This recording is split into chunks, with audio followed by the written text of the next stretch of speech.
All right, let's dive into something pretty fascinating. It's a thought experiment called the Eidolon Driver.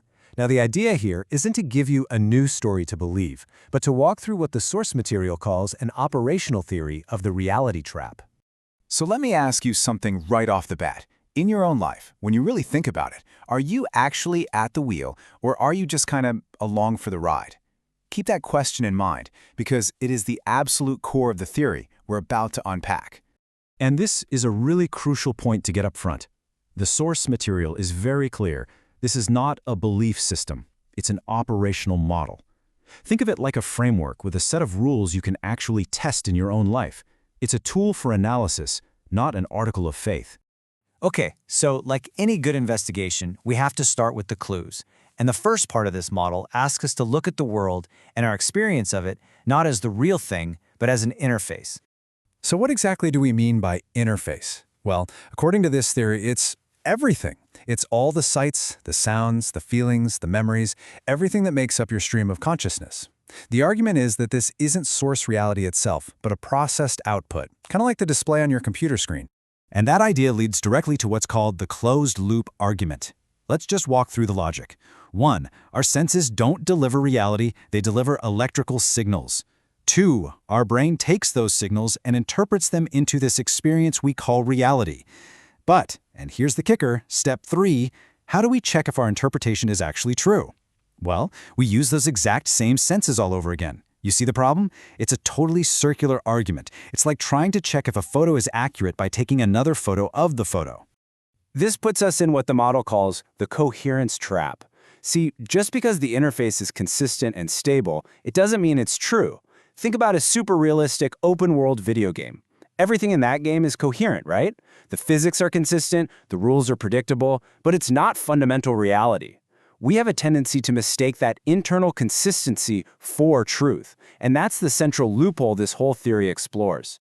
So, if our reality is a kind of closed-loop interface, the next big question is it neutral? And this is where the theory introduces its main suspect. This is where it gets really interesting. Just think about it. If the system we're in was truly neutral, you'd expect our default state to be something like, calm, stable, clear-headed. But is that what we experience? The theory argues our default settings are more like a high sensitivity to threats, a constant framing of scarcity, and tons of social pressure. It feels less like a neutral playground and a lot more like an adversarial system. So, what's the effect of having those as our default settings? Well, constant threat sensitivity teaches us to obey. A scarcity mindset teaches us to compromise. And relentless pressure, that just teaches resignation, to give up and accept things as they are. The point here is that these defaults seem almost perfectly designed to reduce our personal agency, our authorship over our own lives. And that brings us to the formal definition. The Eidolon Driver. Now, this isn't some monster hiding in the closet. It's defined as the functional bias inside the system. It's whatever process or pressure seems to benefit when you hand over control, when you agree to be the passenger instead of the driver. Okay, so if there's a system trying to reclaim your authorship, how would it even work? It wouldn't be with some big, obvious attack. That would be way too easy to spot. No, the method has to be quiet, subtle. And that's what's called the capture pipeline. This quote just nails the whole strategy perfectly. For a trap like this to work, it can't feel like a prison.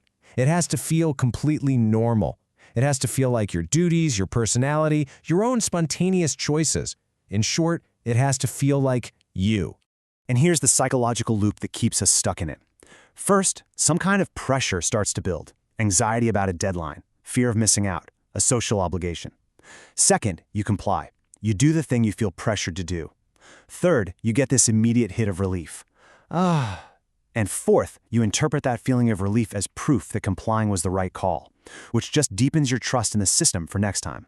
So, for this whole thing to work, the system needs a mechanism, a way to steer you without you ever realizing you're being steered. It needs the perfect Trojan horse for you to willingly hand over the keys.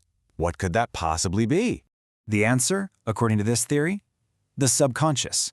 It's the ultimate backdoor. It's the perfect way for us to surrender our authorship while still telling ourselves we're totally in charge. And just think about why it's so effective. I mean, it's invisible. We're all taught that it's normal and even good to go with your gut or run on autopilot.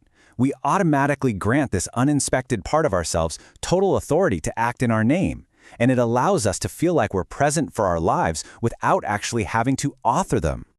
Okay, so that's the pretty heavy model of the trap. But remember what we said at the beginning. This is an operational theory, which means it also proposes an operational solution, a countermove. The goal here isn't to escape reality or anything like that. The goal is what the model calls sovereignty. And in this context, that just means sustained authorship. It's the ability to feel that pressure building, to feel that injected sense of urgency or fear, and to consciously choose your own response anyway. So how do you actually practice this? There is a set of principles called diffusion. It's pretty straightforward. It means you stop automatically agreeing with everything the interface throws at you. You start seeing urgency not as a command, but just as a strong suggestion. You notice a reactive impulse, and instead of just saying, "That's me," you stop and ask, "Wait, is that me?" You basically revoke the automatic consent you've been giving it. And there's this really practical stance, almost like a little mantra, that just sums up the whole mindset perfectly. You can't stop the stream of thoughts and feelings from coming, but you can change your relationship to it. You can observe it without being owned by it. I receive the stream, I do not belong to the stream. And this brings us right to the testable, practical tool, the sovereignty audit. It's a really simple practice. You just look at a choice you made or an impulse you're having, and you ask a few questions. Did this action increase my personal authorship, or did it reduce it? Did it bring me more clarity, or did it create more dependency on the system? And was I just rewarded with relief for complying? By asking these questions, you start to actually map out how the trap functions in your own life. And so, to wrap this up, I'm going to turn the audit back on you and on this explainer itself. Did listening to this information feel like it increased your clarity and your sense of authorship? Or did it just feel like another story, another set of rules to maybe comply with? According to the model, only you can decide.